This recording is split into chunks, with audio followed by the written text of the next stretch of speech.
Let's do this. This is how I work. This is no democracy.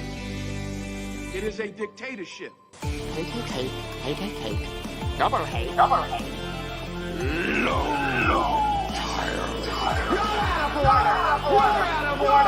Everything that guy just says is bullshit. Thank you. Life is cruel.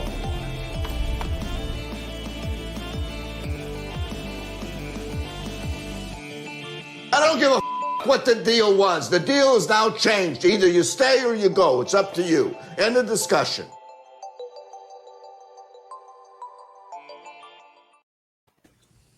Hello, everybody. Welcome back to Multiplex. Your list sucks. We got another episode in top 40 animated films. We're going through numbers 30 to 21 on our list this week. Should be interesting. Things got a little out of hand last time, so let's see how far off the rails we can get this time. We will start with Paul. Paul, you won last week, if I'm not mistaken. Yeah. Do you think you can keep that train going? If you thought last week was out of control, I hesitate to wonder what will happen in the coming weeks. No, I'm excited. I think that my chances are going to be a little lower because I think once you get to the top of the list, it's going to be the cream of the crop for everyone. So it's going to be those little margins of who just picks the right movies for Boatman. I don't anticipate too much, shenanigans from the people this week, but maybe Mark will continue to surprise me with these random movies that I forgot existed. I know I'm stoked though. It's, I love being on the show Top 40 Animated. I was so stoked for this, and I can't wait to continue on to movies I like even more than the ones we talked about last week. Yeah, absolutely. Chance, I believe you lost last week. You think you will keep that streak going? I believe he says that's the guy who decided it. I don't remember what happened. I don't consider that I don't consider that a loss. I consider that a loss for the time being. Could make it up in the end. Well, yeah, but for the week. For the week, I did lose because some bullshit bias judging. I get it. It's fine. Whatever. But it's those are just ones I want to just get on because look, I just wanted to shout out movies that I liked more than most people, and this one I thought it was going to be a little bit more of the same, but I think I got some choices that I find to be a bit better. Of course, they're a bit higher on my list, but yeah, I'm excited. Okay. Now, Mark, I don't remember if you were second or third. I think you were third. Yeah, you were third last week.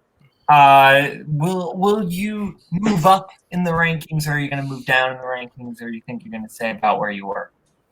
To be honest, I don't know, because I was certain I was going to lose last week, and I didn't. So anything could happen.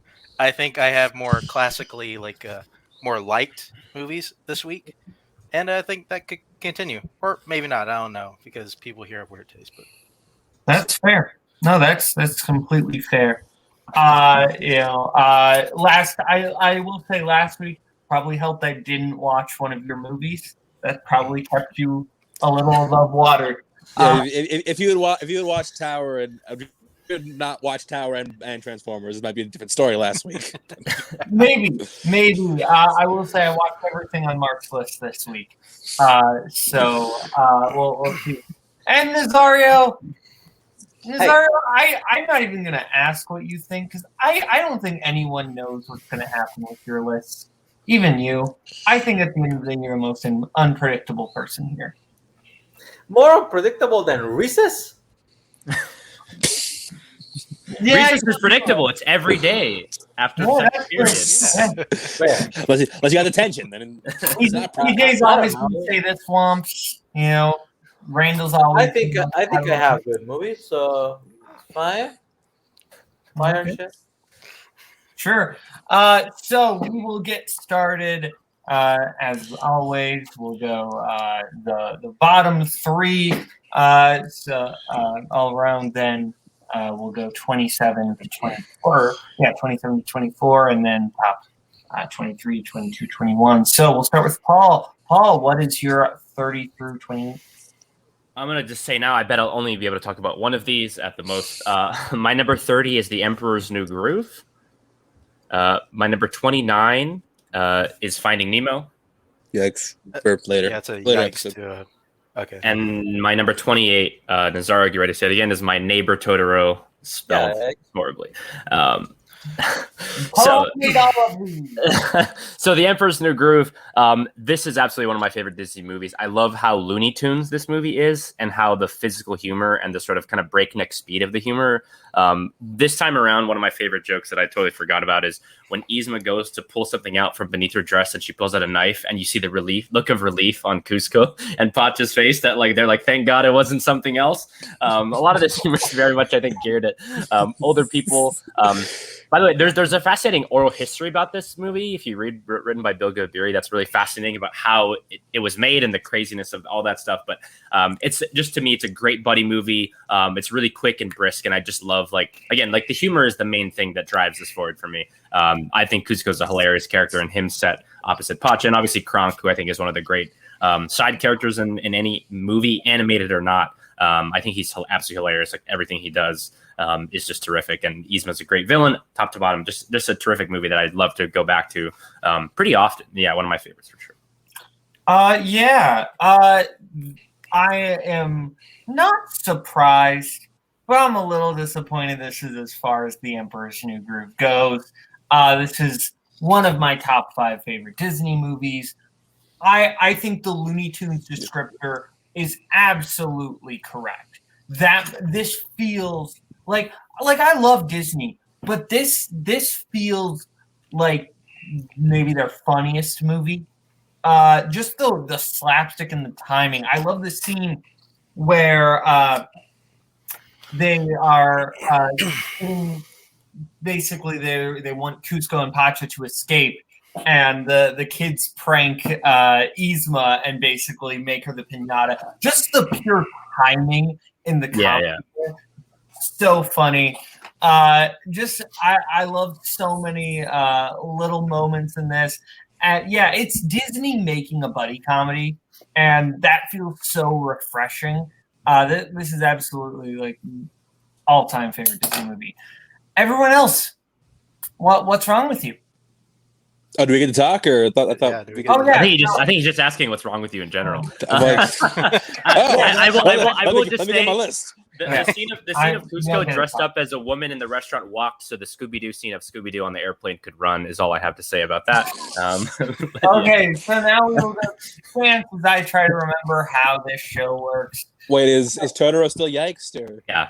Okay. Totoro and Got it. Okay. You're 30. All right, my number 30 is The Secret of Kells. My number 29 is Kung Fu Panda 2. And my number 28 is Shrek 2. It's my 28, so. Okay. All right, so you can both talk about it now. Wow. We'll start with Chance. So we're talking about Shrek 2 first, or? No. Yeah, we'll start with Secret of Kells. Okay, so when I was making this, I knew I want to shout out Tom Moore. I think he's a fascinating animated filmmaker, and just personally, Secret of Kells is my favorite movie he's done. Most because I've had the benefit of time. I've seen this movie the most of his films. This is the first of his Irish folklore trilogy, basically to tell the story of a boy who he lives in a town that's about to get sacked by Vikings, and around that time there is this other monk who came from another village that was sacked, learns this book, and just trying to help him put together and learn that maybe this is something he wants to do. Gets him out of this town into the world of adventure. He meets this girl in the woods, Aisling or Ashley, depending on how you hear it. I thought it was Ashley for the longest time, but that's Aisling. But yeah, she meets her in the woods, kind of shows him what's what. This one really caught me by surprise when I watched in 2009, because of how I'd never seen an anime quite like this. With kind of like the hand-painted drawing type of animation. I thought that was really great. I love the way that it blends different styles of animation, whether it's that there's a sequence where you're like fighting this evil entity where like they're animated in different style. One feels more hand-drawn, one feels a little more CG, a little more fluid. It blends together phenomenally. I think the story is great. The main kid, Brenton, I think he's a great protagonist. You're constantly with him on this journey. The relationship between him and Aisling, even though they're not very many scenes together, mostly because this one's very short. It's not very long. It's not even 80 minutes. But I think the scenes with them are great. And I honestly do have a connection to this story because I've actually been to the Abbey of Kells. I've seen the actual Book of Kells on display at Trinity College in Dublin. So it's some stuff I actually have some connection to, and to see it play out on big screen, this kind of artistry, I really dug it. I think Tom Moore is a great filmmaker. Both this Song of the Sea and Wolfwalkers, great set of animated films. Wolfwalkers is really close for my favorite as of right now. It's Secret of Kells. Going to Kung Fu Panda 2, this is personally one of my favorite DreamWorks movies. I think it's the best of all the Kung Fu Panda movies. And it's one that, a couple things. First of which, I think that I like the fact that they let Poe still be a proficient martial artist. Usually in sequels, they used to try nerf the protagonist, make him weaker somehow. But no, they keep that. But they also add a lot of dimension to this character. His whole lineage is a big part of this movie. And I like what the movie had to say about pain, not ignoring the past, but taking it in, accepting it, and letting it roll. I think that addition to Gary Oldman as Lord Shen is great. I love Michelle Yeoh being added to the cast. I think that the fight choreography, if you will, I think it's some of the best fighting in the series. It's hard to pinpoint what I like more between that and the end fight between him and Tai Lung from the first, but I do think that I think it moves at a brisk pace. I love the score of it. I love the artistry of it. I think this is a fantastic, fantastic film. And Shrek 2. I think that the first Shrek is really solid. I just watched it recently again. I think it still holds up. Shrek 2, in my opinion, is still the better film. In that, I think that it's enabled them to write I think this one's bottom line. It's funnier. I love the aspect of going to Kingdom Far, Far Away. I think that they play a lot with the jokes, fairy tale jokes. The addition of Puss in Boots is great. I also think that I don't think Shrek and Fiona's relationship is any better than it is in this movie. Just because you really just see the lengths they're willing to go for each other, especially at the end when, spoiler alert, but come on, you've already seen this movie. When, Shrek has the option to just give up his lifestyle. It's hey, you know what, I will stay human for you if that's what you want.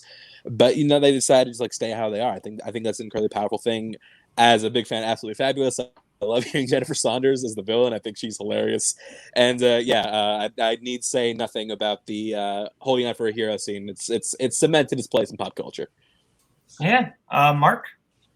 I agree with a lot of what Chance said about Shrek 2. I think for me, kind of going back to this one, because I remember watching both and loving both as a kid. And honestly, I think the Shrek franchise as a whole is still okay, for the exception of the third one. This one I think is probably their most fun movie. It's definitely the one I think where they're going faster with the jokes, even though I think it's one where I think they're aiming down, at least down in age a little bit more with this one. I think it's all still pretty solid. They get in kind of still a lot of neat even weird adult humor, when they the knights scene where they catch him there and then they catch a stupid puss with the catnip. That cop with a knight with the knee on the donkey. That's something to watch now. But yeah, that movie is just a ton of fun. It's hard for me not to go back and just kind of it just at least enjoying the nostalgia of it all. Mm-hmm. Okay, so we'll start. I didn't have time to watch Secret of Kells, but I gave Kung Fu Panda 2 a read. Okay. Because it had been a while since I had seen this one. I don't think I actually seen this since theater. And I've heard that everyone there are people who think this is better than the first one. I think this one is fine. I really don't get the insane love for this one. The one thing I will give you over the first one, the villain. Lord Shen is great. I think that Gary Oldman is phenomenal. And I think there's a lot of great stuff with him. But overall, this film, I kind of disagree with you in that I feel like they kind of toned down the fact that Poe is a kung fu master now. They the Furious Five wants to leave him beside. They don't want to take him on. But it's not because he's bad at kung fu now, which is what I'm saying. It's all the where they don't think he can really handle himself. Well, That's because no he's reason- emotionally compromised, not because he can't fight. Like the brother can fight. The brother can fight. Not Man, right. Bowman thinks he can kick Poe's ass, is what he's saying. That's what no. I think he's using the Carmelo Anthony argument. Yes, Bowman's classic tactic. Yes, The guy from Ned's Declassified School Survival Guide. I do. That's where you'd recognize him from. Anyway, and Shrek 2, I will agree with Bar, which I hate to do, but Shrek 2 ends here. That disappoints me.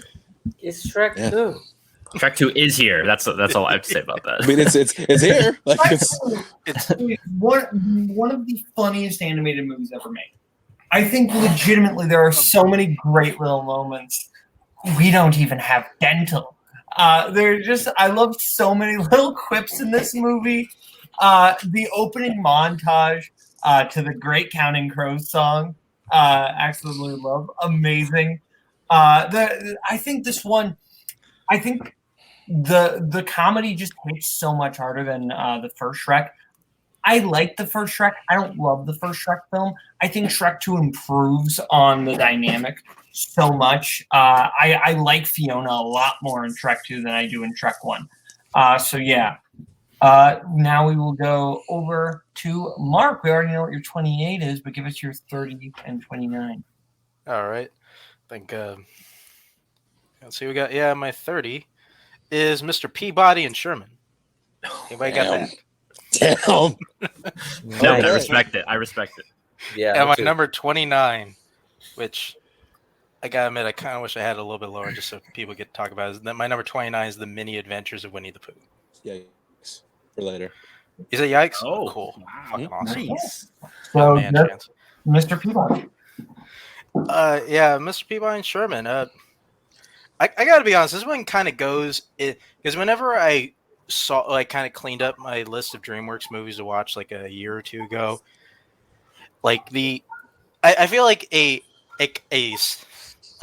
line that I think works for a lot of these DreamWorks movies is they are like a bunch of them are like movies that you think you hate. And I feel like Mr. Peabody and Sherman really lands in it, especially in this category. It's a movie that you think you're going to hate. But I feel like where this one lands, and I think where a bunch of those kind of weird DreamWorks movies land, it has an insane amount of heart. And I love how in Mr. Peabody and Sherman, they really turn into the skid that we know this is a weird story where like this kid's traveling through time with his dog companion, but we're just going to outright say, no, this dog companion is Sherman's dad. He's his dad. He adopted him. He's his full-blown parent. And they totally turn into that. And they totally turn into having this really touching kind of heartfelt, like, dad and son story. And I feel like the movie hits on those tones way more than you think it's going to do. And, I got to be honest, I was watching it and, I'm shocked, at how well they're handling this just because it's freaking Mr. Peabody and Sherman. This could have easily been a Rocky and Bullwinkle movie where they just we're just going to cash in on some IP. But man, the fucking DreamWorks writers show up to play whenever they came in this one. They delivered this really surprisingly heartfelt dad and son story. And I'm I have it at 30 right now. I could see it going higher as I get older just because I'm just kind of blown away just by how seriously they took this movie. Mr. Peabody and Sherman is an incredibly lame movie. It is an incredibly dorky, lame, little bit cringe, and I love it. From Boatman, I was going to say. I love it. It is unabashedly nerdy. That is what this movie is. This movie doesn't care that, well, it cares. It knows that it is nerdy and a little bit lame. But it doesn't matter because it warms you in and it charms you. And I'm lame. I'll own it. And this movie worked for me so much. I love I love all of Mr. Peabody's puns. I'm not ashamed to admit it. All the really lame wordplay jokes in this work for me so much. There's a lot of fun history nerd humor. This movie is just such a smart, fun time. I really just had such a good time with this movie. Yeah, I hadn't watched it. I didn't see it in theaters because I was 14 and thought it was too good for DreamWorks movies at that time. Even though I did actually, no, I didn't even see How to Train Your Dragon 2 in the theater. So yeah, I did think I was too good for DreamWorks movies at the time. 14-year-old Boatman was a little piece of shit. But as opposed to, I mean, you know, but no, like this was great. It was fantastic. Super fun. Great pick.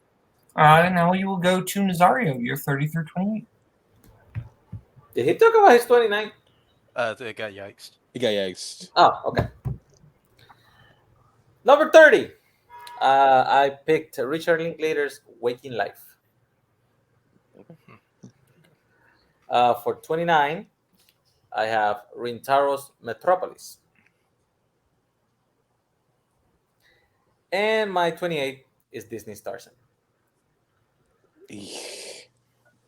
Okay, get to talk a lot. Nice. Waking Life. If I had made this list when I was 25 years old, probably would be in my top 10.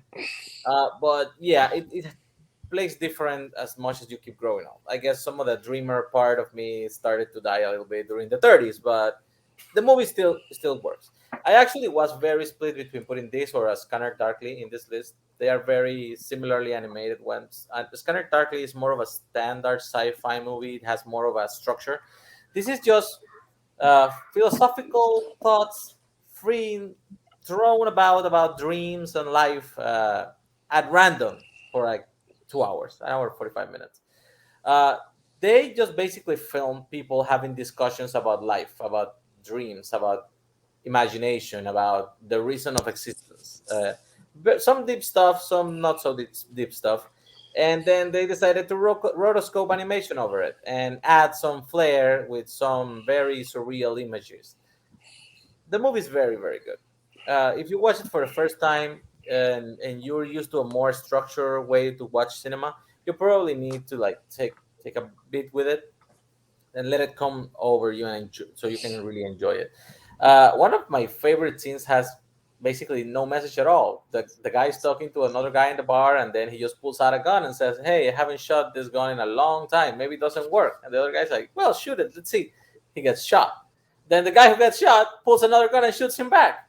And that's it. That's the scene. I'm pretty sure that would later be turned into a SNL sketch, and then would also later be turned into an even better video store sketch. What you say? Yeah. Metropolis is great. It's full anime style in the classic Astro Boy series design. And basically, Rintaro did not watch the Fritz Lang's Metropolis. He just saw the picture and said, that looks cool, and decided to make a new story around it.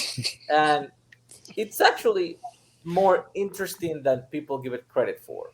They make a whole society where robots are integrated in daily life, like where the robots should live, where the robots shouldn't live.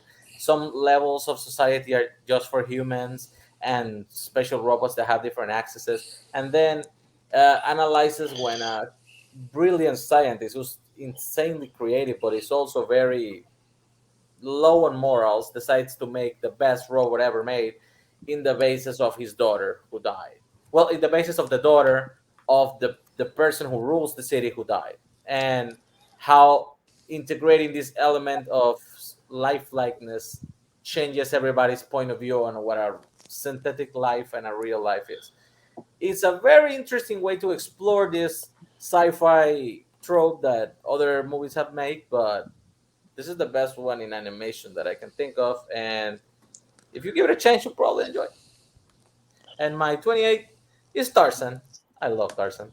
I know people like a lot of other 90s movies more than this, but this is probably my number 3 or 4 of the 90s at all. Like, it's not better than Beauty and the Beast or Hunchback of Notre Dame, but it's better than a lot of other stuff that people give way much to credit for, like Hercules. Tarzan is great. The animation is beautiful. The music by Phil Collins that basically narrates the whole story, and it's a great soundtrack. People give it a lot of shit, but it's beautiful music. And dude, the way it animates the water, the way it animates the Sabor when he attacks the family, the way it doesn't shy away from what the tale has to include, which is the murder of his parents, and yeah, even the way it deals with its villain in the end, which has become a popular way of saying like, hey, maybe that's the way you should, be definitive about the ending of a villain in a Disney film without being too graphic.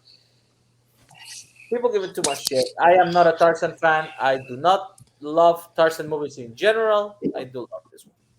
All right. So you're 30. Waking Life. Maybe this is just a movie I need to give another watch. I watched it last night. And I don't know what it was. I thought I was really gonna like it because I like Linklater a lot. But I don't know. There was just something about.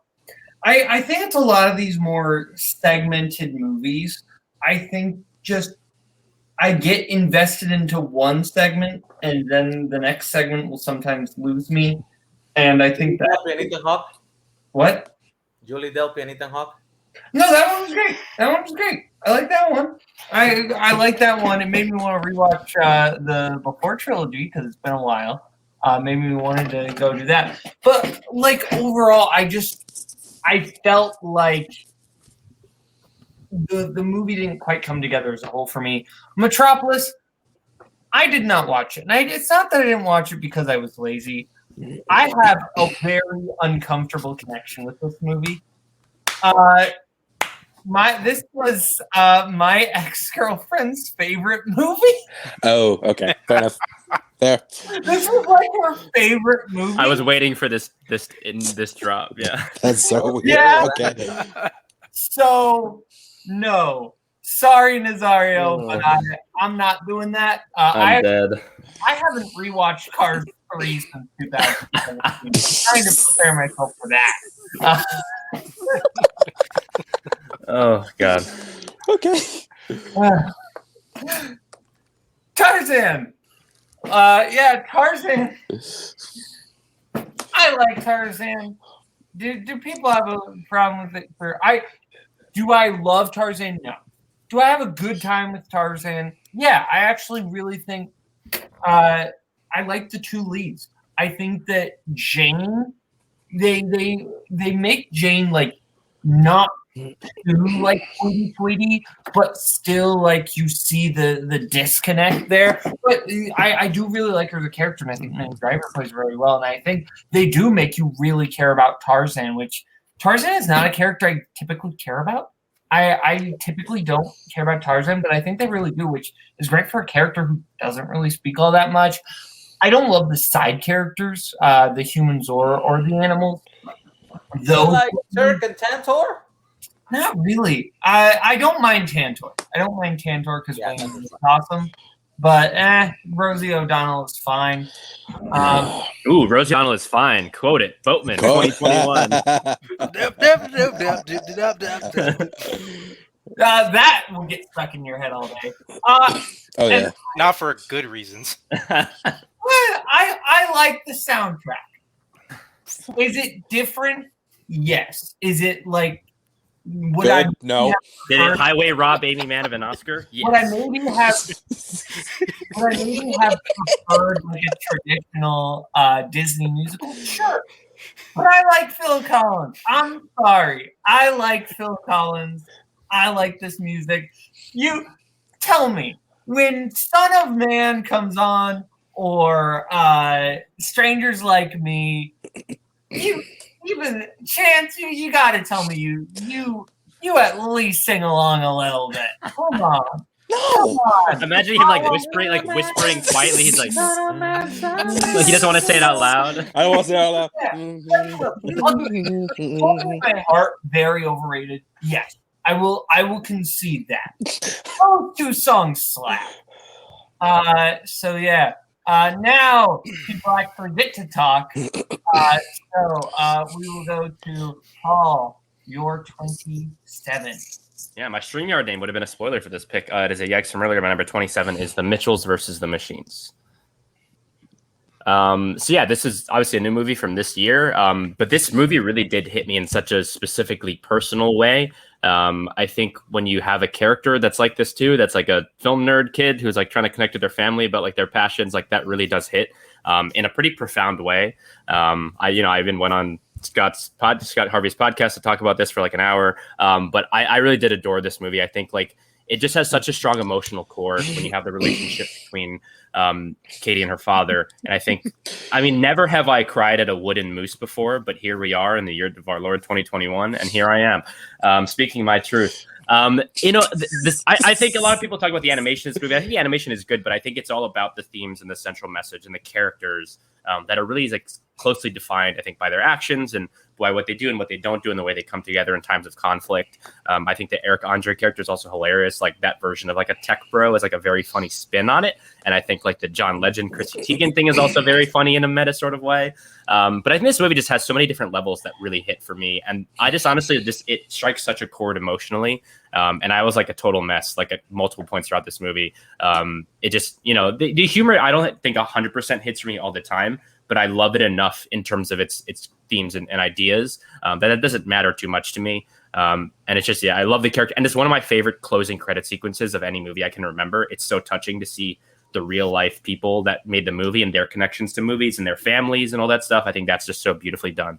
But yeah, The Mitchells vs. the Machines, it really blew me away. I think it's still my favorite movie I've seen in 2021.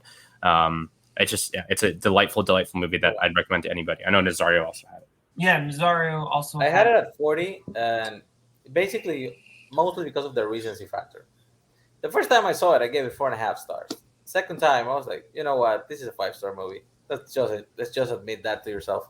And yeah, I think it's one of the more interesting movies that show that disconnect between parent and kid, especially with the modern era where everybody has grown up with these levels of technology involved, and some older people that are not as fluent in tech as they should. And it hit me also as a father, because even though my kid is only 5 years old, I still find myself watching him laughing his ass off at weird shit in YouTube that I do not understand. And I'm like, I am old.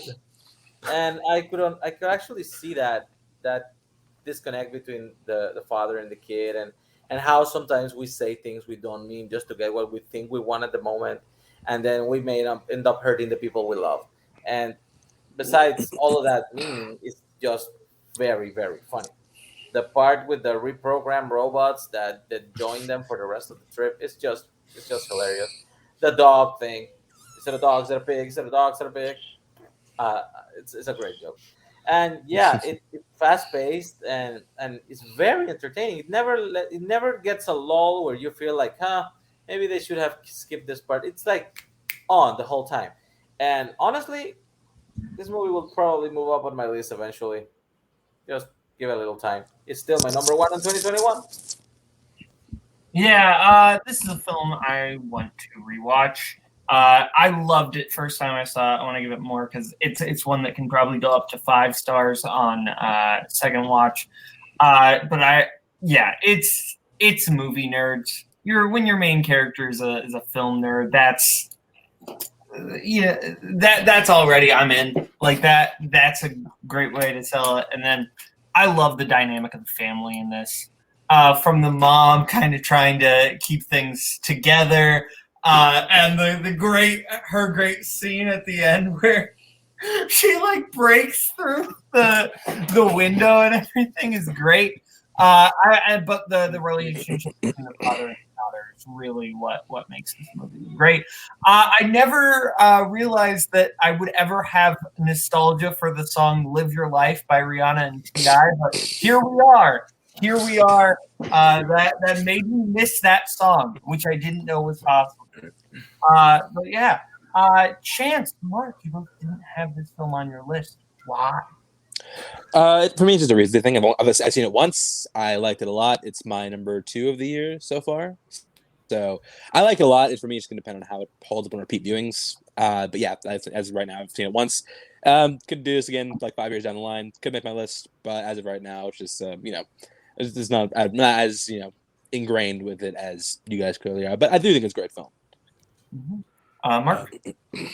Yeah, I am upset because I saw, as Nazario said, he had his 40 and he got yikes, and I'm like, oh great, an opportunity to watch it, and I forgot. And everybody who I've talked to has really liked this movie, and I'm just upset. Grand opportunity to talk about it, and I forgot to watch it. So No, but you get to watch it. You get to watch it for the first time and discover it and enjoy it and connect to it. So that's a wonderful thing. Yeah, I definitely recommend it. I feel like it'll line up with your sense of humor from the little I know of it. Yeah. The first movie to acknowledge the horror of Furbies, by the way, to openly acknowledge. Oh, I forgot.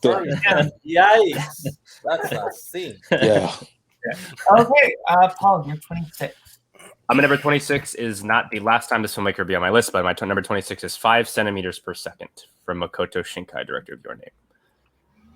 This is a movie that's it's basically told in 3 segments, and it's about this boy's life, 2 times from his childhood and then once of him as an adult. And it's about these kind of fleeting interactions and relationships he has with these two girls that he's friends with as a kid. And it's, I think, so beautifully told in terms of the way when you're a kid and you have that friendship or that relationship or that crush that just is the world to you and that's all that exists, kind of. But then sometimes like circumstances just get in the way and it just becomes difficult. This is, to me, like one of the most emotionally heart-wrenching animated movies out there. It's gorgeously animated. Like, if you know Shinkai's work at all, like every frame is absolutely beautiful. You can actually find it on YouTube like for free. It's like barely over an hour. But this is a movie that really, like, the ending really hits me hard. There is like a sort of montage thing they do near the end that doesn't 100% work for me, but in general, I do find this movie like really hits me in the gut. And it's like a movie that's like about the sort of the way you remember your youth and the connections you have to people that you kind of forget about sometimes, that are really essential friendships to you at the time, but then, they have to move away or you have to move or things just change in your life and it just becomes hard. But it's a beautiful, beautiful movie to me. This kind of is like almost like an text for Your Name. It's really similar. I think they have a lot of similar themes and stuff. But it's a gorgeous, gorgeous movie that is like just heartbreaking. I'd recommend it to almost anybody. Again, like the animation itself is also just incredible. The backgrounds and the paintings and like the textures of the world and stuff is just, it's really striking. And it's a pretty simple, bare bones story, but I really do love it. And yeah, 5 centimeters per second. I did not get a chance to watch this one. This was the one on Paul's list that I didn't have a chance to see. I wanted to, after you kind of described it, just didn't have time for this one. Has anyone else seen 5 centimeters per second? Nah. So I'm saying, if you like Your Name, this I think will definitely appeal to you. Okay, I'll check it out. I've seen 2 movies by that director, not that one. Yes. All right, so my number 25 is Wolf Children, which is another film from Mamoru Hosoda. This is a film about a woman who, while in college, falls in love with a man who's kind of mysterious. He turns out to be part wolf, and he sort of leaves, and she has to raise these 2 children on her own. And this, again, is another one of those movies that just really hits you in the gut emotionally. It's a story so much about the love that we give to our families and how much that can change us and how difficult it can be to see them grow up, and how, as a parent, like, your relationship to your kids really shifts over the years, and people like really having trouble fitting into the world and to society. Again, like, this is another, all his movies look, I think, beautifully animated, but I think like the emotional story is kind of why all his movies really work.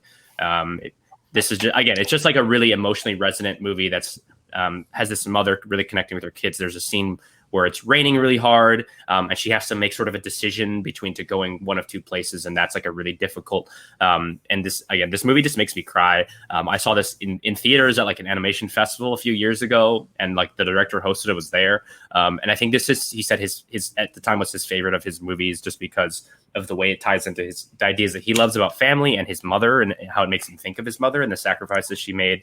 And it's just a gorgeous, gorgeous movie. And like, it's kind of hard to find, honestly. Like I own it on Blu-ray, but I think besides the physical media, like, I don't think it's really streaming, or I don't even know if you can rent it anywhere. But it's a gorgeous movie that I would recommend to pretty much anybody. It's like, it hits you in the gut. And this is like one that I've never not cried watching. One of my favorite animated movies for sure. Wolf Children. Like you said, this was a movie that was difficult to find, and I was able to find a decent way to watch this one which was disappointing because I am starting to kind of come around on this filmmaker. So yeah, and then what else? Teen Wolf Children. Let's keep going. Yeah. Okay. Sorry, Paul. Guys, it's great. It's great. I'm just saying. Watch it. No, I'll buy a copy. We believe Yeah, you. my number 24 is Batman Under the Red Hood. Holy shit, that is a yikes. Wait. Are we allowing direct video? I had a discussion about that. This is a show. Why would we not? Again, I Exactly. We'll get to it later. but it's a yikes for later anyway. It is a yikes. I will say, Cody has said that for every other YLS thing, direct to video is not allowed, but for this, it wasn't his problem, so he didn't care. I wish I knew that. We can relitigate this later. I'm glad you didn't, Nazari, because I don't trust you. Yes. Sorry, Cinderella 3: A Twist in Time could not make your list. Okay, now we will go to Chance. This is probably going to be. I'm counting this as being a yikes. This is my 27's Grave of the Fireflies. Yeah, that's a yikes to later. I figured. Yeah. Okay. It's a yikes for me too, but it's this episode. So. Yeah. So my number 26 is The Secret of Nim. Yikes. I was gonna say this for, is Yeah. for this or for later. Mario, wake up. gotta be Give me a later. second. Gotta be later. Next Gotta be time. later. Okay, fine. Moving on. Number 25 is Fantastic Mr. Fox. Yikes. Yikes. Okay. I might get to talk about this one. My number. Jesus Christ. I've hit the wrong thing. 24 is Pinocchio. Yikes. I'm done. Well, okay. Wow, job. that is amazing. Good job. I'm producing and hosting at the same time. Difficult. Okay. Producing No. and producing I'm at the not same saying time. good job to you. I'm just saying good job to me. We're picking a bunch of things that I can't talk about yet. So, nailed it again. Mark, you're 27 to 24. All right. 27. Let's see what we got here. Oh, boy. The Brave Little Toaster. Oh God. Mark, I love you. What, really? Okay, let's go. Brave Little Toaster. You know what? As I'll just say, you'll come to know about me later on. I am a fan of movies of inanimate objects, coming to life and, just doing human shit. And, like the Brave Little Toaster is definitely one of those. It was one that I saw a bunch as a kid. And, kind of like you do when you see a bunch of movies as a kid, you just kind of forget about it. And for whatever weird reason, like I saw it on Netflix when I was 18, about to go to college, and I'm like, you know what? It's been a while. I'm gonna rent Brave Little Toaster, as you do. And went back to it. I gotta say, man, it still charms the freaking pants off me. I saw it last night. It still did it. I don't like this freaking movie about this freaking happy-go-lucky toaster just wanting to find the kid who used him back when in this weird summer cabin. I don't know what it is about it. Like it's just so happy and joyous, and like it's just about these freaking guys that like are taking no quit for an answer, even though like they kind of pretend a bunch of these weird inanimate objects. They pretend that they hate each other, but they really just secretly rely on each other, and they would do anything to kind of help each other in this great adventure. It's kind of, to me, it's like the good version of Homeward Bound, like in that weird way. Like it just, like I don't know what it is about this movie, man. It just every time it freaking gets me, especially when I went back and rewatched it going off to college and like, oh, that's exactly what this kid's doing. He goes back for his old appliances, which is fucking weird. I mean, if my mom offered me like her new lamp, I would have taken the new fucking lamp, and that lamp's staying at the fucking cabin. Yeah, Nazario will make. I mean, Nazario. I'm tired.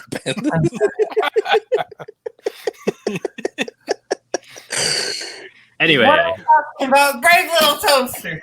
Yeah. Brave Little Toaster. Yeah. The main thing I remember about the Brave Little Toaster, I had not seen it as a kid, but my main association with it was that apparently this movie scarred a bunch of people as a kid. Like this, I can understand that. The clown scene, and that was like my main association with this movie. It's good. It's good. Is it very high? Yes. I think this is a little high, but no, this is charming, right? Probably the best part is the radio. I think radio is probably the best thing in this movie. But yeah, overall, this is a nice, charming little movie. 27, especially considering what you had below it. Like Shrek 2. You're gonna tell me like brave little toaster. I don't know how listen, Shrek 2 is great. I just like Shrek 2 is a weirdly loved movie in this community, which we'll get to a greater Shrek conversation later, but we'll see that. Oh no. Okay. Anyone else thoughts on Brave? Listen, Boatman, you respect our great American astronaut, the brave little toaster. He didn't go to Mars to be treated this way. I'm about to say, my brave little toaster goes to Mars. No, I mean, honestly, Mark has a bunch of movies that would be nice as their number 40, but we got to start reckoning with the fact that he's got these movies pretty high up, nice little movies that are nice little 6 out of 10s. I don't know what's going on here.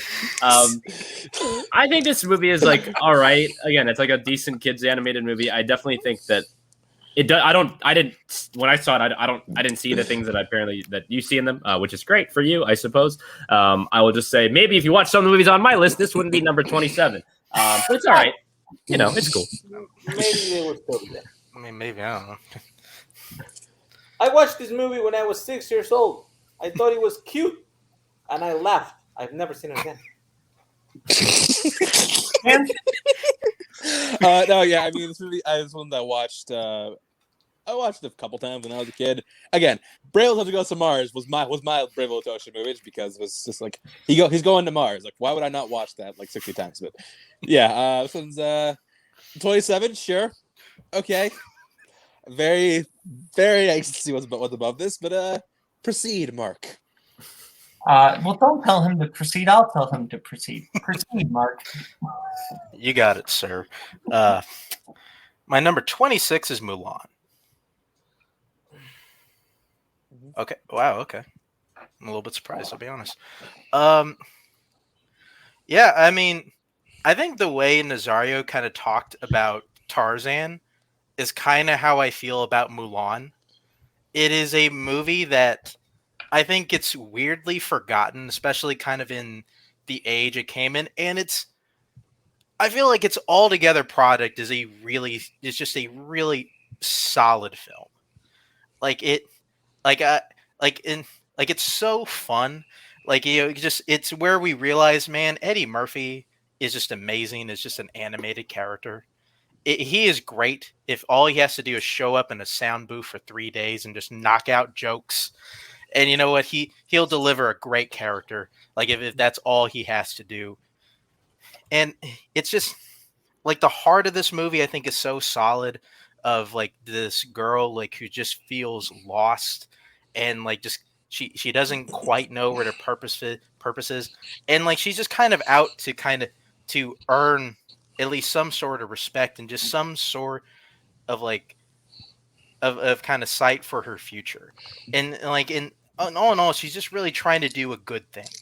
And in those weird emotional moments kind of near the end, I'm kind of creating a theme here of I like movies where they involve emotional parts with their parents, notably their dads. Those scenes tend to hit me, and the stuff of her and her dad hits pretty well. And even though this movie, I think to the movie's plus, I think it kind of leans back on the songs a little bit. It's not a full-fledged musical, but the ones it has are really good. Yeah, I think that Mulan is. I don't want to call it underrated because obviously it's not.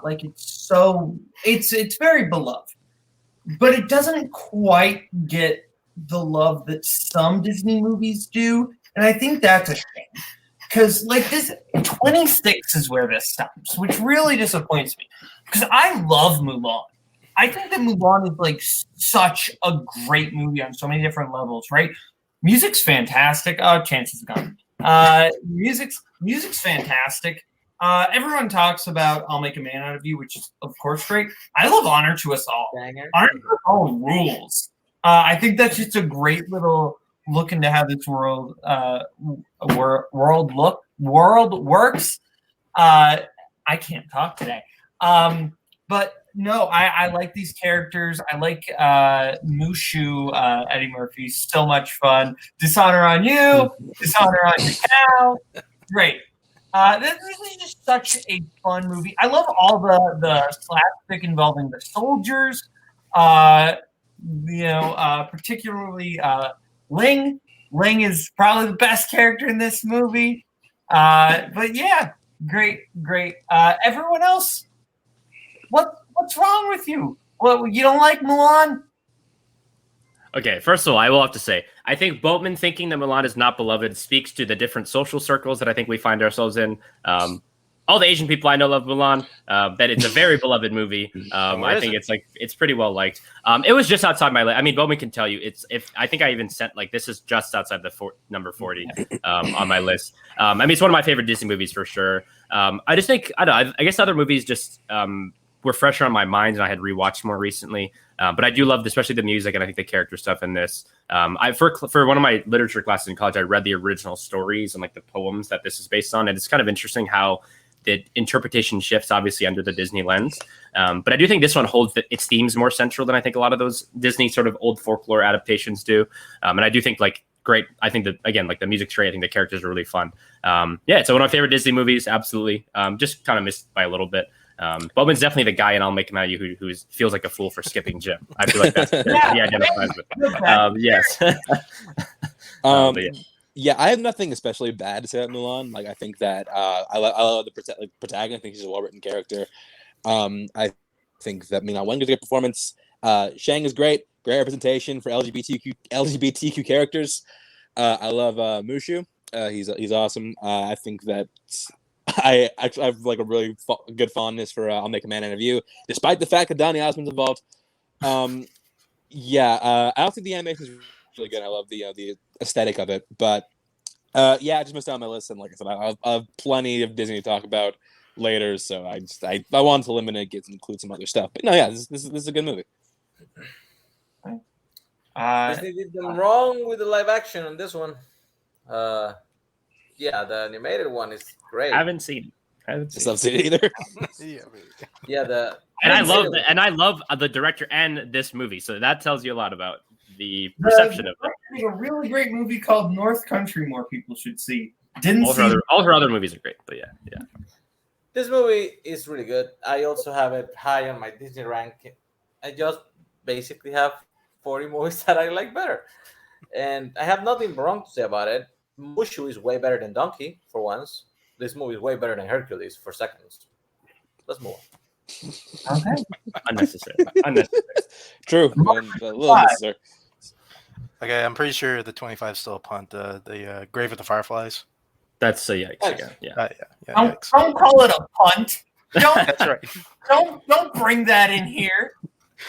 I forgot what show I'm on. All right, we're all working with it. Okay? Anyway, I'm losing my mind. Okay, 24. Finding Nemo.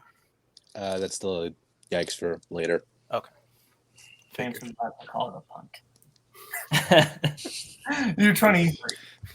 He's supposed to call you a word that rhymes with it. No, just kidding. Wait, wouldn't it?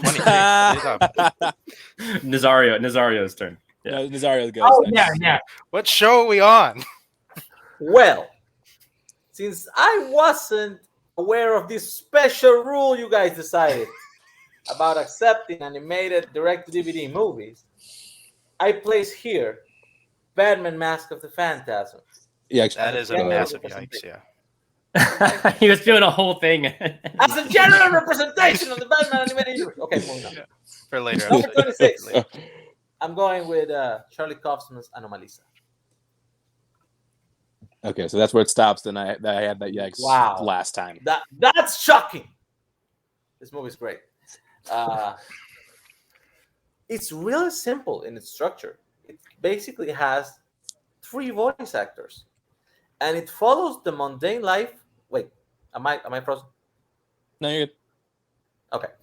It follows the mundane life of a guy who's at a hotel about to give a speech in a conference, and his life, it's so mundane that he cannot even tell the difference between people anymore, be it men, be it women. They all look the same. They all sound the same, like Tom Noonan, but they do. And then he just meets somebody who breaks the monotony, somebody that looks different, that sounds a little different, and his interest becomes piqued. And we follow him through this one night where he rediscovers basically what life should be about and how it develops and it turns into something kind of twisted and sad. It's just the way the beautiful mind of Charlie Kaufman's work. The animation is done by stop animation, and it's insane. Making this movie was probably the stuff of nightmares. I have seen a lot of stop animation movie, and they always look beautiful, especially when it's fantasy scenery, adventure scenery. But this is mundane, everyday stuff, like a wristwatch on the table, a phone in a little corner, a little lamp, a nightlight that turns next to the bed, and it looks so goddamn real. And never really tell where the things stop being photorealistic and animated. It's insanity.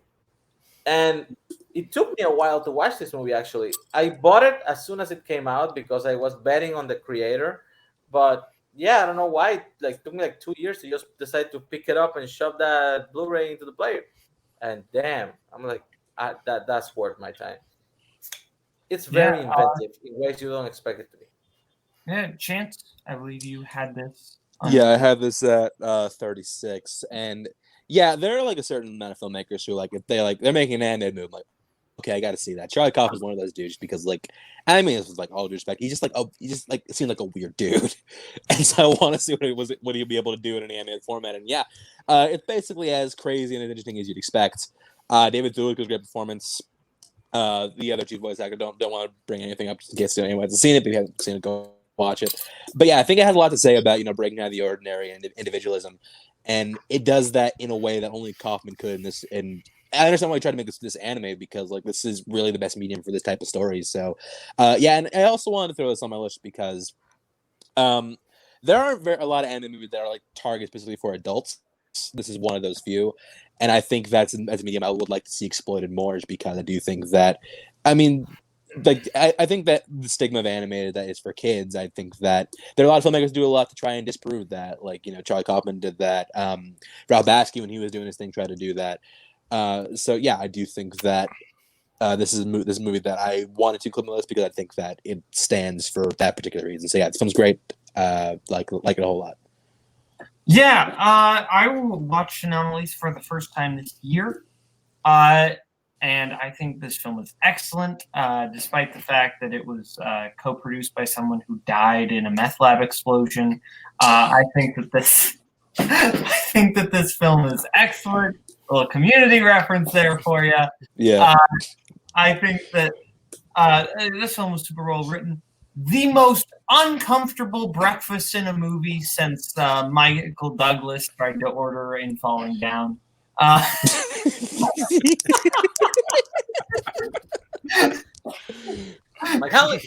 It's breakfast. That's the connection. It's breakfast, and it's uncomfortable. But yeah, no. I also don't want to say too much, just because I think this film goes in a lot of interesting directions.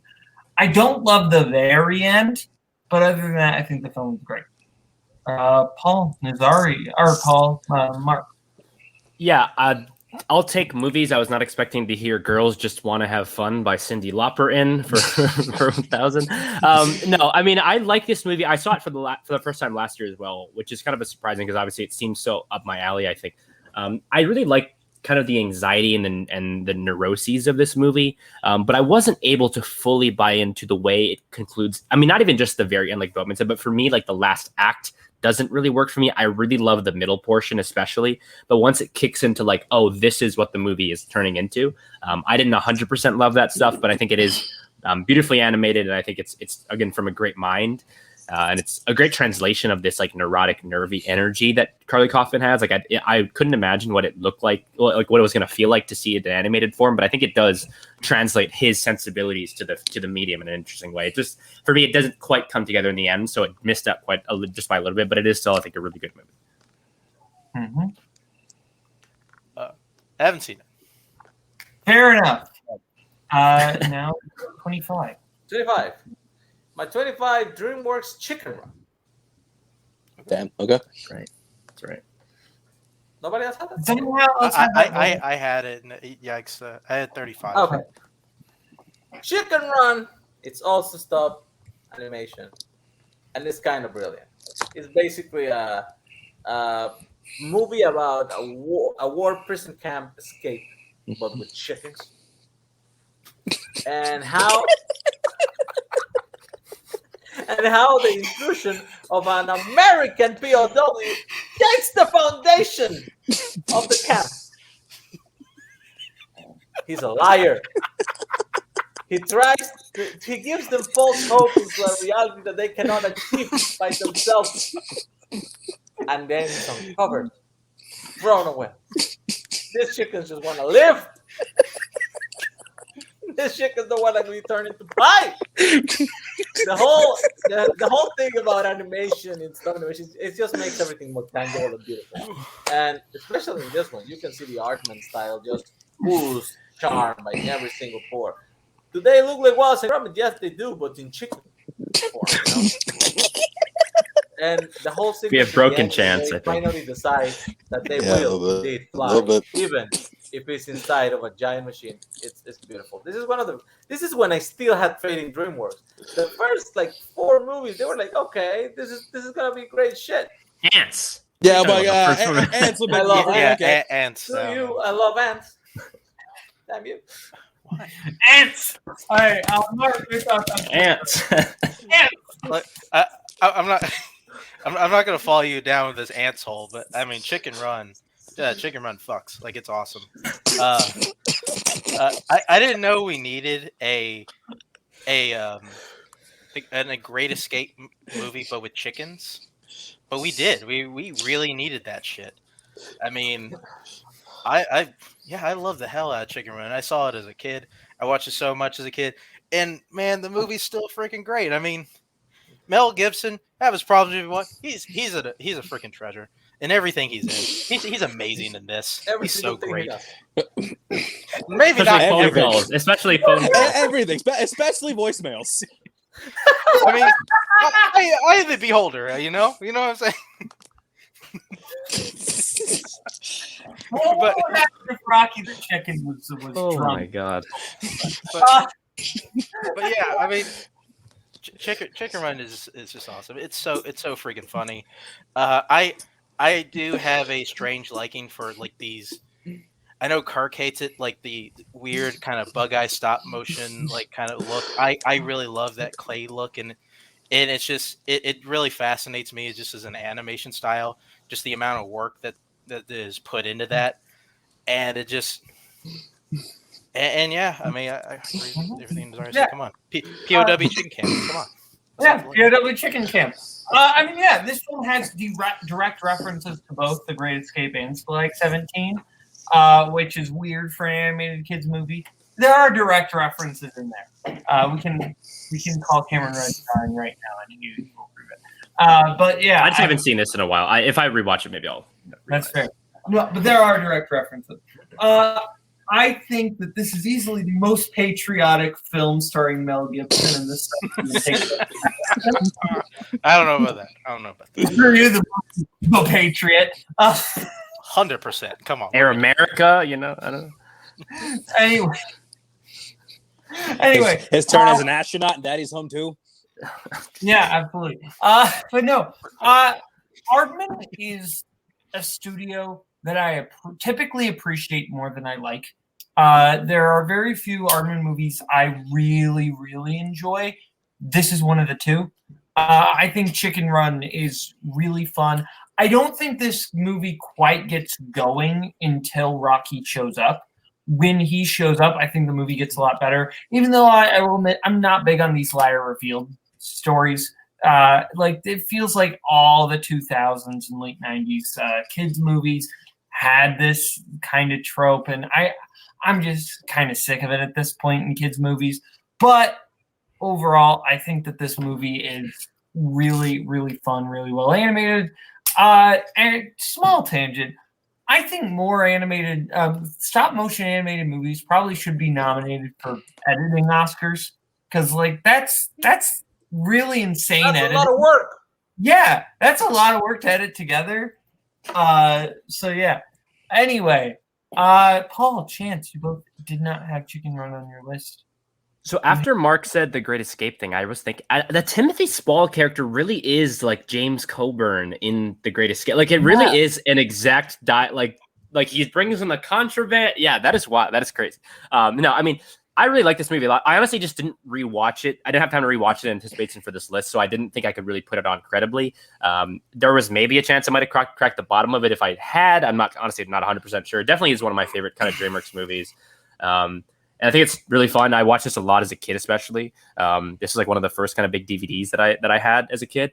But yeah, I like this movie a lot. It's just been a while, I think, since I've seen it, so I don't like have that connection. I haven't watched it, I think, since I've really been an adult, like in the last 5 or so years, like since I've graduated high school. So yeah, I don't know. It's been a while. Yeah, same thing here. It's been so long since I've seen Chicken Run that I just can't like credibly put it on my list. I remember liking it a lot, and I would love to see if they put in the dialogue Mel Gibson got cut. It's him hitting on all the chickens, just like, hey, that's what up. Yeah. So next up, Mario, we've got your 24. Did I mention I like stop animation? Because my 24 is Kubo and the Two Strings. No one. That's rough. Wow. Okay. And a lot of people just recently watched this because of Lockdead Tuesdays on multiple. This movie is very, very good. It actually, like most of the work by Leica has been doing recently, is really, really good. And I love Paranorman. I had it earlier on my list. This one blew my mind even more than that. It makes a whole story in a very, very simple parable of a kid who is the result of a forbidden love affair between a samurai and the daughter of the moon. And the way it represents, like when he uses I don't even know the name of the instrument. What is the name of the 3-string instrument that he uses? Nobody knows. Perfect. No. Shamisen, I think. The way he uses it, and it magically folds the paper and the origami to tell the stories. It's beautiful. The animation, I don't even know. I think I have to definitely have used some CGI to mix this because it just flows perfectly. And it's a simple story. Like the king of the moon wants the kid because he is the reason that he lost his daughter to the samurai. He already took revenge on the samurai. He basically took revenge on his own daughter, and he just wants to end it by taking the other eye out of Cuba, because that's the thing. He has the one eye because he was injured in the fight between the Moon King and his mother. And the way there are some elements in this that are really haunting, like the other Moon Daughters that are all like voiced by Rooney Mara, and they talk exactly the same, and they are really creepy. And basically then it turns into an adventure movie where he has to find these items that will allow him to be able to fight against the Moon King. He needs the sword Unbreakable, he needs the helmet, I forgot the name, Impenetrable or something, and the armor. And everything has it's almost kind of like a video game structure where everything has to be like a challenge, where he has to improve himself and earn the next thing. Matthew McConaughey too shows up as a bug warrior that is also brilliant. And Charlize Theron, man, that woman has a lot of talent. She has done everything under the sun, and as always, she just shines through. Great movie. Everybody who hasn't seen it, go watch it. It's beautiful. Yeah. Kubo, I watched logged it, like a lot of people. And I think that this movie just looks beautiful. like this is maybe the best looking stop motion animated movie. I don't know if that's controversial or not. I don't think it is. I think this movie just looks astounding, and I do really like the actual thing. I think the story drags a little bit towards the like middle, but I really love the opening stuff. With like the origami paper story, and I do kind of like, even though it's very obvious who two certain characters are. I think that's kind of stable, man. Relax. Yeah, no, I'm not saying it's bad. I'm saying even though I think that you still appreciate the connection is what I'm saying. Let me talk, Nazario, okay? But no, I think this one was quite good. Chance Mark. Nobody else had really surprised me. I think I had a bit of a thing against this movie just because, I'm still really frustrated by its decision to cast the actors that it chose instead of casting an Asian cast. It was like right there. I think it was pretty easy to do that. I think it's a really good looking movie, but I do think it kind of fumbles the Buddhist parable that it's using to tell. It kind of, I think, shifts the sort of meaning of it in the latter third in a way that I don't love. And I just think like this is probably like the closest thing to like a Legend of Zelda movie I feel like that we've ever gotten. It feels very like Link on a journey kind of thing. I think so, but I think it's pretty good. I just don't love it really. I don't connect with the characters very much. I actually don't think the voice performances are very good. I don't think McConaughey and Charlize are very good in this actually. I think some of the other people are doing a pretty good job, but I don't think those are very convincing vocal performances, at least for me. This is a movie that I think is pretty good. Like Bowman mentioned earlier with Aardman, is more a studio that I appreciate, like that I respect and appreciate more than I like love really. A lot of their movies I think are impressively made, but for some reason don't connect for me. This is kind of another one of those, but who knows? I haven't seen it in a couple years, so maybe if I watch it now, it'll be different. But last time I watched it, I was just kind of lukewarm on it. Yeah. This one's good. There's just other like movies I prefer over this, like Paranormal, which I liked, what I yiked earlier. And I think maybe feel that's just to find out about. But good movie. Just I prefer some other their work. This movie was a tough fucking cut, man. It was like 45, whatever. It was really close. It slight giveaway because it's my favorite Leica movie. I like this movie so much. Like, and everybody touched on it earlier. Like it's visually, it's stunning, and it's just. I remember the first time sitting there, and not just wondering how the fuck are they doing this? It just. I was in complete awe, and I gotta disagree completely on Paul about the cast. I think the cast is pretty perfect. I love McConaughey in it. Charlize Theron is really good. Even Rooney Mara as the voice of the sisters. What do you mean? Even Rooney Mara? Rooney Mara fucking rules. Rooney Mara's the best. Yeah, she's always great, and she's great in this. It's the cast. Ray Fiennes. Ray Fiennes is in this too. Yes, that's who it is. Yeah, Ray Fiennes fucking awesome too. I mean, and I love the ending in this movie. The ending is fantastic. A number of animated movies, kind of modern animated movies, have found some really unique ways, especially one that was brought up last week with Moana, have found really unique ways of ending have kind of doing the having a non-violent climax to their movie, which I find really fascinating. This one does it really well. And I love kind of the, how it leaves you with this melancholic end where yes, we've kind of dealt with everything, but it's not, but everything isn't ship shape like it is. I really do like this movie, and it really cut me up to not have it on. It was so close. Okay. So now we will go to Paul for his 23. Yes, I know other directors, animation directors exist, but I do not acknowledge them. Apparently, my number 23 is another host of the film, The Boy and the Beast. This is a story about a human boy who is wandering through the streets. He's homeless and he's kind of lost, and then he ends up in this world of monsters, and he ends up being mentored by this big beast called Komatetsu, who has this big rival. But he basically takes him under his wing, and they foster this really close relationship. And that's the thing I love most about this movie is the central relationship between the titular boy and the titular beast. And I think the way they grow to appreciate each other and how they are both hard-headed in their own ways, and they're very similar people. So they argue about some things, but then they come together, and even when they come back apart, there's always something tying them together. This is not the last anime movie in which a red rubber band will play a big plot point in the story. But no, I love this movie, and I love the world of the monsters. I love the look of all of that stuff, the different masters they visit. I think the action just looks awesome. And it's just a bright, colorful, exciting world that I love to visit. I like the characters. I like the decision that they make in the end. The choice that Komatetsu, the mentor, the beast, makes, I think, is really cool. And the way that it ties back into this boy and his previous life and how it changes and everything. But I just think that The Boy and the Beast is just such a beautiful story about finding this kind of close relationship when you don't expect it. And I think it's so beautiful and gorgeous. And it's really fun to just revisit. This is a movie I like to come back to a lot just because I think it's really, especially the first half is just really loose and fun and exciting. But yeah, The Boy and the Beast, like just one of my, again, it's a ton of fun. It's a blast. If you haven't seen it, like I definitely recommend it. This movie makes me want to rewatch Mirai. Or not Mirai, Minari. Wow.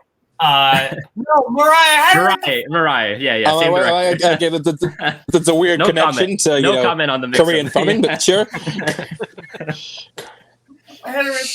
Is Will Patton in this movie? Anyway, let him talk. Makes me want to rewatch Mirai. Because now I feel like I get Hasada.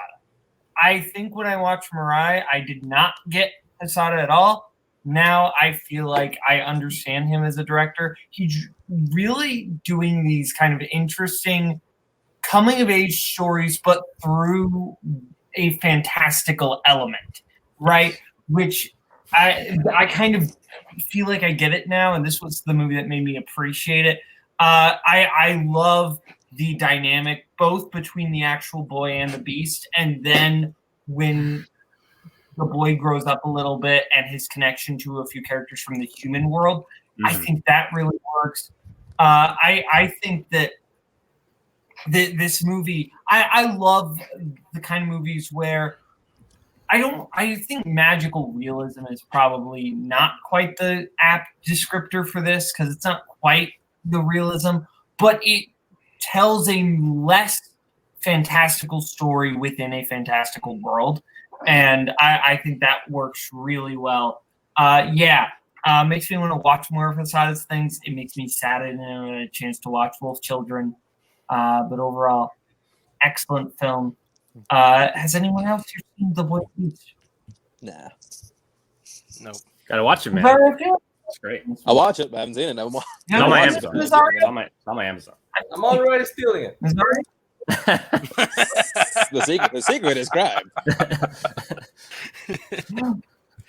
So now we'll go to Chance for his 23. This is my first Aardman shout out. This is one that I like recently more than most people. It's Shaun the Sheep, the movie. I know. So let me just explain. So this is a movie. It's based on the Shaun the Sheep shorts. Basically about the movie itself is about Shaun the Sheep lives on his farm.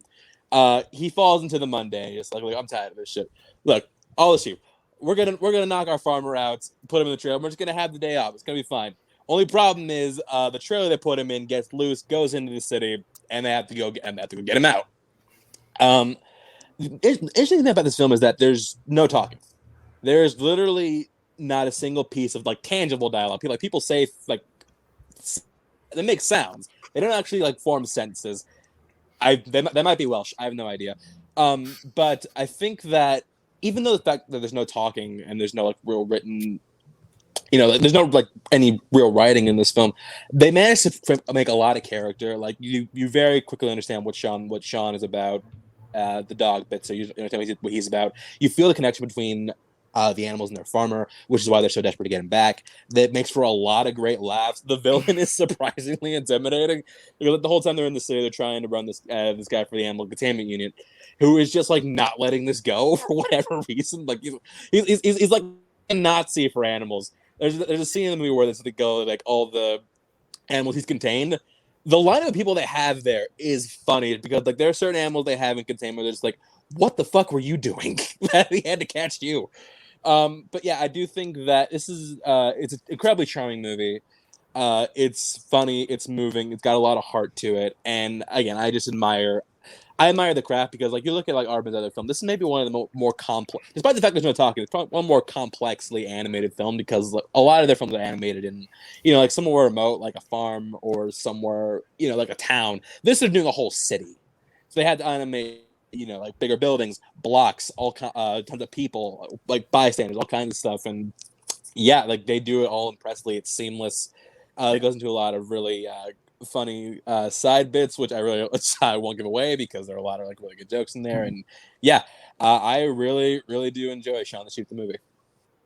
Yeah, I told a certain person not to watch YLS tonight because if he would have found out that I said that I didn't really like this movie, was it Bar?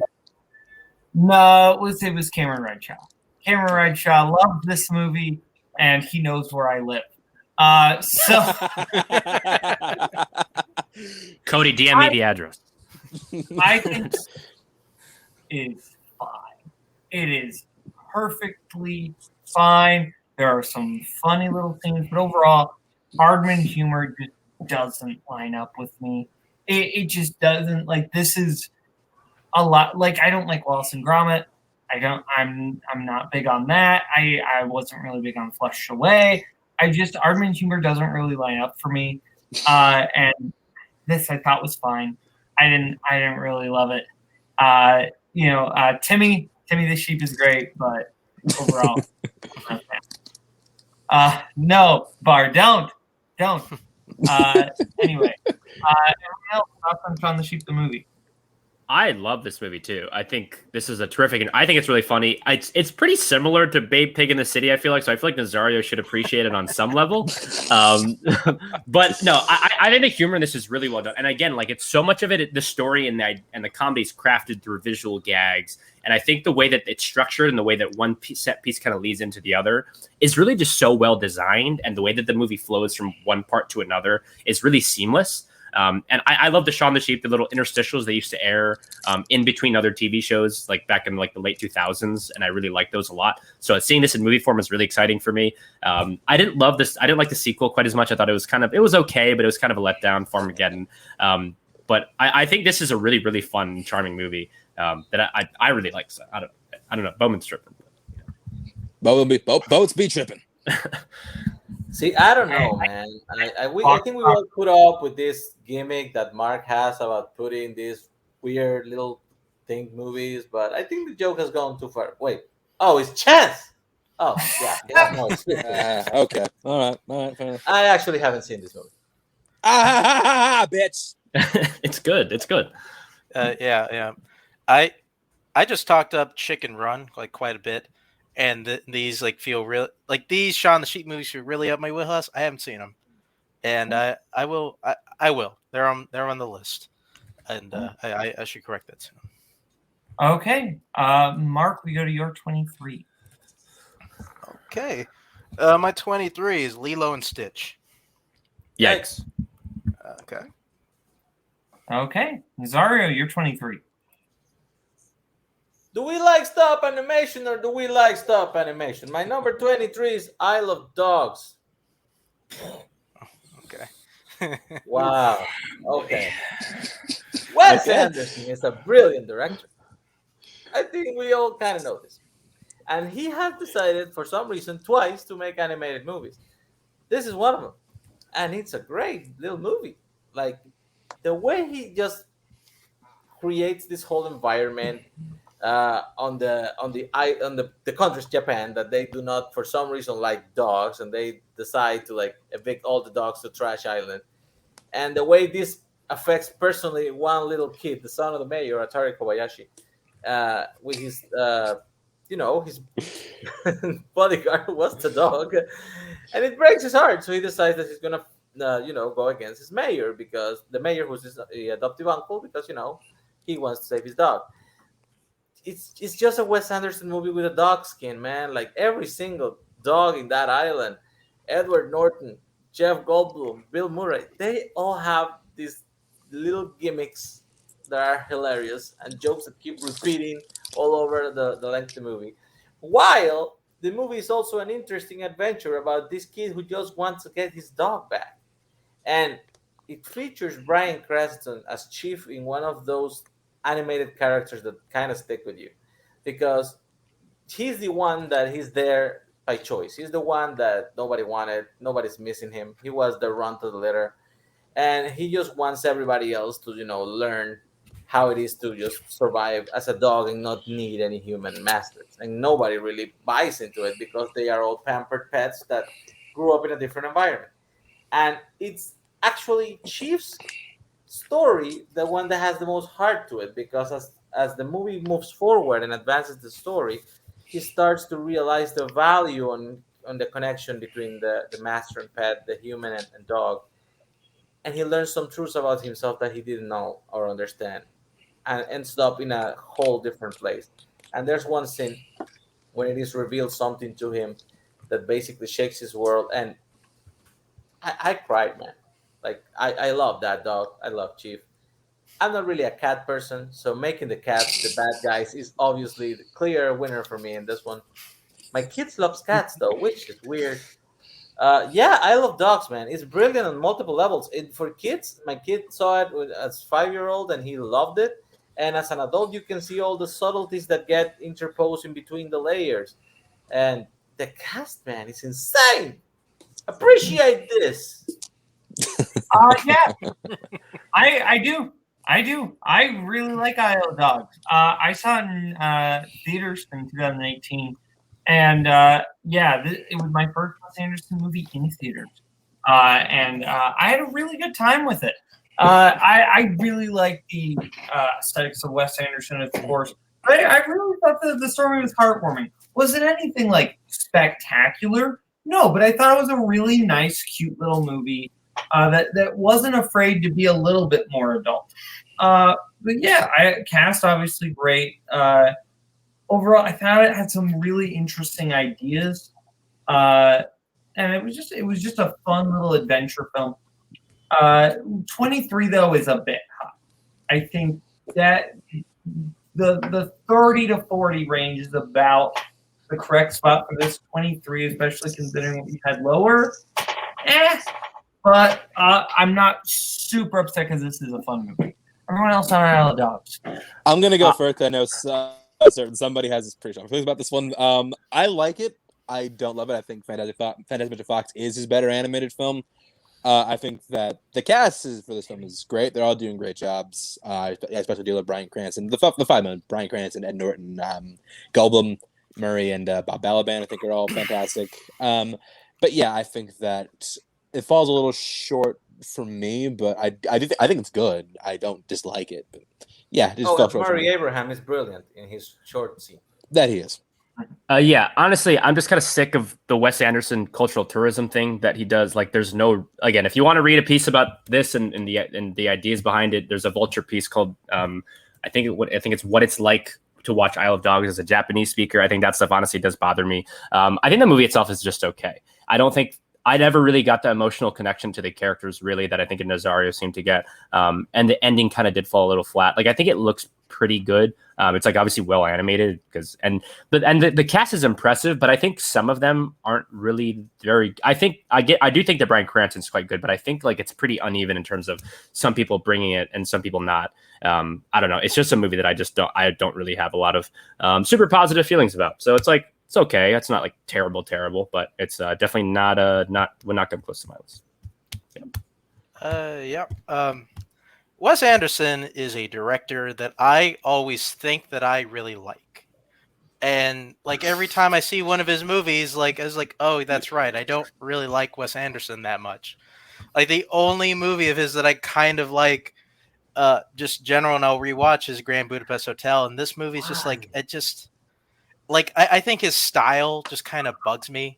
Like, even though like it feels like a guy who's trying to be super artistic, like I need to make the frame directly center and look at all the shit. Like, it's just like, okay, guy, like it just, I get it. Like, and then his like humor style, like it just feels like it's just, it's like too deadpan for me. Like, just I don't Like it just doesn't fucking hit for me, man. And even though like the cast is amazing. I thought like this one, like since the cast is great, like it'd be more for me. I'm just like, no, it's fine. Jesus Christ. Jesus Christ. We're right at. I mean, it's okay, I guess. It's not. It's whatever. Anyway, yeah. Anyway, next I believe we are at Me, my 22. My number 22, little fella, go by the name of Rango. This is a yikes from earlier. I love this movie. I think it's such a great adventure movie, and I think like the action set pieces are kind of one of the things that really holds for me. I think that chase with the bats is like awesome action filmmaking, and like in an animated form is really impressive.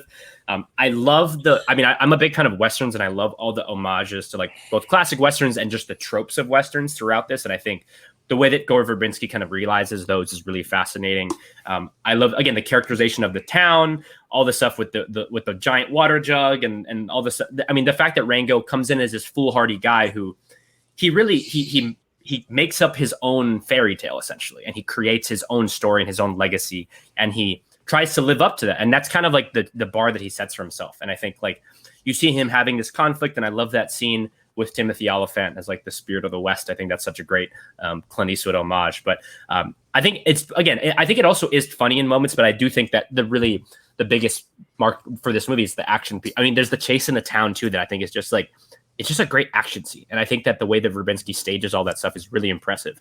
And I think that the duality of both the trappings of cinema and the way he talks about movie culture, especially in the opening scene, is really great. And I think it's a great meta text about movies in general, but also especially about Westerns. And I think those two are the aspects really make this kind of get a level above some other animated movies like this. So yeah, Rango, one of my favorite animated movies. I think it rules. I think Nazario had it. Yeah, I had it at 34. Basically, everything you said, it holds up for me. And you also you didn't mention there is also obviously the Hunter S. Thompson connection there with the little thing to the Johnny Depp character in Fear and Loathing. Also, I like the way the movie's shot, like the way he presents the character. Every single character, it's volumetrically bigger than what you usually get in kids' films. Like there are like thick, very detailed, weird-looking creatures from the desert, and he gives you clean shots of everyone, and it looks pristine. Like the way everything moves, it feels almost real, like not quite real because they are very animated, but it looks very close to it. And the way the story works with the whole trope of the water. Like he controls the water, controls the money and stuff, and the thing with the city, it's basically Las Vegas. It's kind of brilliant, and it's one of those things. Like again, I watched it with my kid last week again, and he loves it because of the animation style, the exciting adventure part. But you get all the subtext of the extra stuff as an adult, and I think Gore Verbinski is very underrated as a director. He has a way to make things work that shouldn't really work. He's just kind of good. And yeah, Rango's great. The joke about "we ride," it's one of my favorite things ever. I don't know if it's once or twice in the theatrical cut, but I saw the director's cut and it's twice, and both times I laughed my ass off. We ride. I did not know Rango had a director's cut. Okay. I wish I could watch this movie with other people. What? Ex-girlfriend again?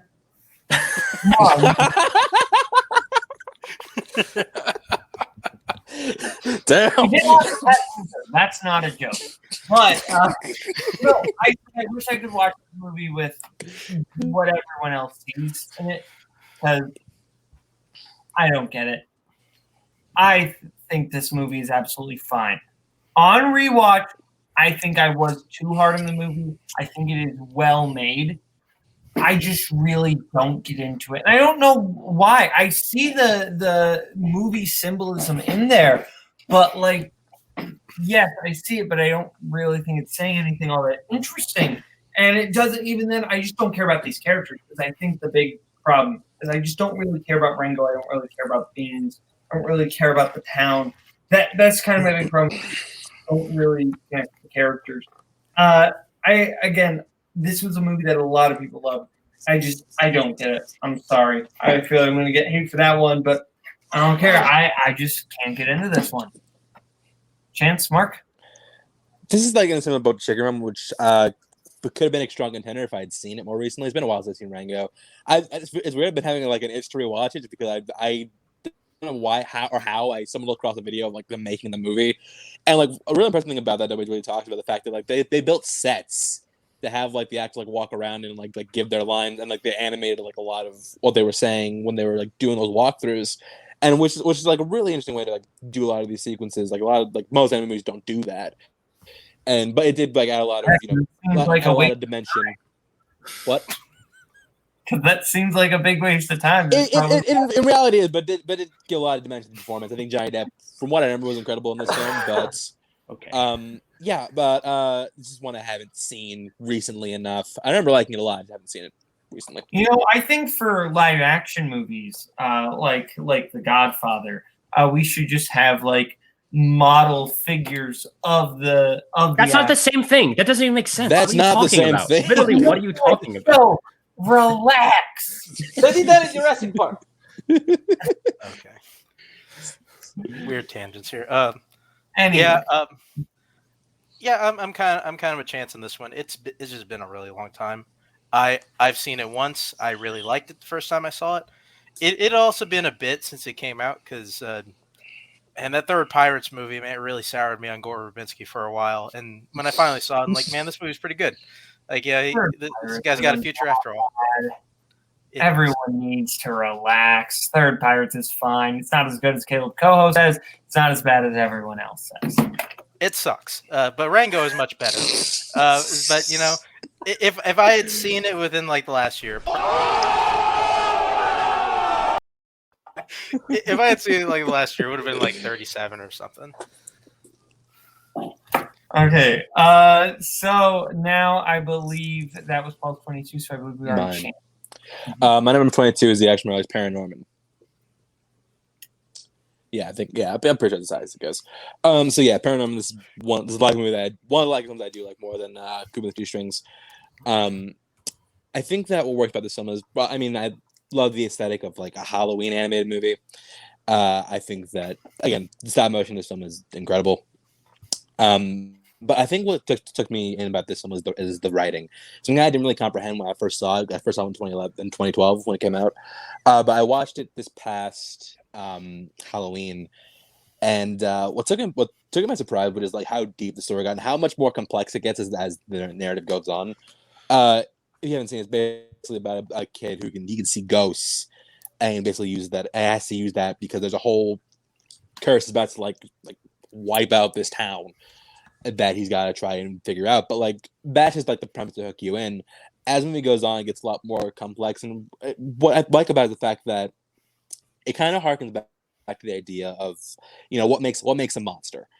There's something that happens like towards the end of this film that really makes you reevaluate how you feel about like the ghost that you were taught to fear in the movie to begin with, and it makes you and kind of has an idea that things like the monster at the end of the story. And was at one point just a person, and be brought into all the emotions and all like the trauma and all the strife attached to it. Becomes a lot about acceptance versus vengeance. I think Norman's a great protagonist. It has a lot of light moments, but I think that it's really heavy. I really like the theme it touches on. It's one that a lot of anime movies don't do, and it's very rare that I see an anime movie be this nuanced with essentially a ghost story. So yeah, I think this film is fantastic. Yeah, Nazar, you had this, correct? At 35, yes. I agree with everything he said. I was sold the movie, and I got another one. I was sold a movie for kids about scary zombies. And honestly, the first time I watched it, and I realized, like, there's only 7 zombies, and it's very limited, and it's not like they can bite other people and infect them. I was like, okay, this is not what I expect to be. But honestly, I went back and watched it again, and it ended up being better than when I originally expected. Because yes, there are way better zombie movies, but this is not really a zombie movie. This is a movie about people who are cursed by the decisions that they took based on bigotry and hate. And teaching that to kids through the way they do in this film is brilliant. Like the way it turns in the end when they finally reveal why these zombies are coming back, who they are, who they represent, and what the big bad of the movie is. It's heartbreaking, especially when they do the flashback scenes explaining how it came to this place and how ignorance and malice can just overpower the human heart and human compassion in a way that turns people into monsters. This movie is goddamn brilliant. Yeah, I absolutely agree with both of you. I think that Paranorman is so excellent. I love the kind of subtle references to different like 80s cheesy horror movies. Like I think the first hour of this movie is just a very fun kind of movie. But then the way the last half hour shifts into something very different, I think is so smart and so important of like just, hey, let's like actually look at this logically. I think is so brilliant. This is just one of the most like smart, subversive animated movies I've ever seen. This is one that is absolutely going to become like a consistent Halloween watch for me because I haven't seen it till this year. It's fun, spooky aesthetic with really nuanced characters that I really like. In particular, Dave Franco's character. But no, not Dave Franco. Casey Affleck. Affleck. They're two very different people. John Goodman is very underrated too in this movie. That is. John Goodman is a goddamn treasure. Yeah. But overall, really like this one. Everyone else on Paranorman, Mark and Paul, you both didn't have it. Yeah, Why? honestly, I saw this in theaters and I remember like nothing about it. And it's something I was sort of thinking about rewatching for this list, just didn't end up rewatching it. But I couldn't tell you like almost anything about it. So I really don't think I would have anything interesting to say at all. I just like don't really remember it. So I should rewatch it. The way that Nazar describes it makes me want to watch it like tonight. Kind of the same because I honestly blind bought this movie and I own it, and I honestly hadn't seen it since whenever I watched it, and I like my nephew like just kind of put it on for some reason, and I just kind of remember watching bits in the background like shit, this is not the movie that I remember watching. Like it just like it still had been so long, so I couldn't put it on for like that reason, just because like I don't really remember it that well either. But yeah, I mean it's a really weird movie that just kind of hits you out of nowhere. Yeah. So now we will go to March 22. Okay, let's see if this one pops up. My 22 is Spider-Man Into the Spider-Verse. Yes, for right now. It's for later. I'm later. Okay. Later. Yeah. I had a feeling. It's my 22 too, so. Okay. Correct, Paul, for his 21. My 21 is the movie I watch every Christmas. My number 21 is Tokyo Godfathers. This is another movie from Satoshi Kon, and it's about these three homeless people who in Tokyo find this baby and go on a quest to try and return the baby to its original family. And this is truly, I think, one of the most empathetic animated movies ever made. I think the way that it treats